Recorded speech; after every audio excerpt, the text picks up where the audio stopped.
yesterday was lucky. Napik, the guy who's running his car, protected him on the start in the run into turn 1 during heat 2. Away from the line, stunning start from backward again, but is it going to be enough? These guys are all very, very quick backward around the outside. Little tap with Timerzinov, contact I think from Hansen and Timerzinov.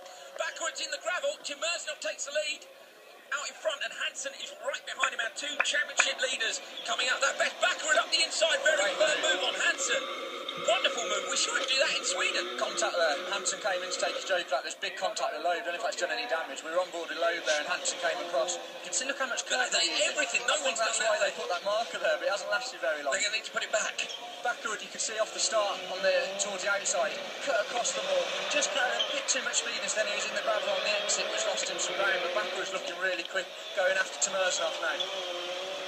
Hansen has slotted out back behind Paye, but these guys are all fast, so it's not such a problem, is it, in a heat like this, Andrew? When you slot out into traffic in a heat where you've got a couple of slower drivers, it can cost you, but with these quick guys, maybe not so much. Backward, he's on it. Absolutely. He's finding a real fine balance of, obviously they want to race and get as high up as they can in this race, but you don't want to kind of be aggressive and get too racy and then hurt your heat time, so it's finding that fine balance. You know all the guys in this heat are really, really quick, so it's just finding that kind of medium balance of obviously wanting to improve your position at your heat time, but not hurting the time too much. Timerzinov then crosses over, finish on with backward right behind him. Timerzinov yesterday, talking to Kenneth Hansen, struggled a little bit in practice, went his own way with the settings on the car, and it didn't quite work out. He had to go back really towards what his teammates were using. They're quite an open team with the settings. I think Hansen actually could fit. I think it's just under 2 seconds for the joke lap you need to have over it. It's about 2.1 Hansen's behind, so he'll be pushing. You can see they'll be on the radio telling him the gap and what they think he needs. So it'll be interesting where they slot out this one. Hansen's going to get Paye, isn't he? Definitely. The 3 guys who haven't taken their joke laps, you're looking at them now. So you've got Timerzinov in the lead, backward behind him.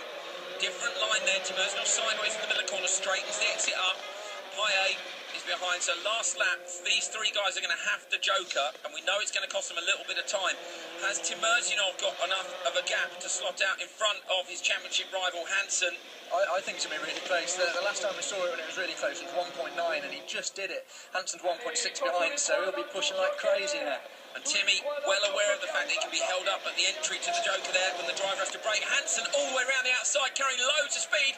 Timerzinov manages to shut the door. He's in. Great job. The 2 championship leaders, 4 points separate these guys. Very little time separates them as they cross the line.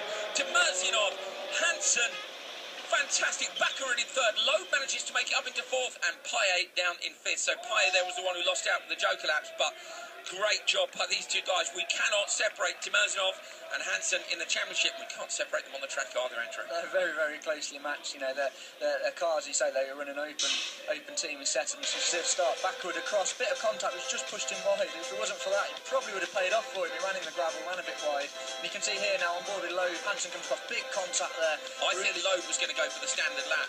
Hansen, I think, slotted out to the right there to try and take the joker, and Loeb wanted to go straight on. Yeah, I think you're right, absolutely. And he was forced to take the joker there. The joker's actually a bit deceiving because it looked like Hansen was going to do him, and as we said earlier, I think the joker gives a little bit of a better exit off, so then Timerzinov's able to use that traction. You can see it looked like he's going to be close, and Timerzinov gets that really good drive off. When you think that contact has slowed them up as well, you have to say Hansen is looking very, very strong. He is. He's always quick, and he's getting better and better. He's very new to this sport, so he's very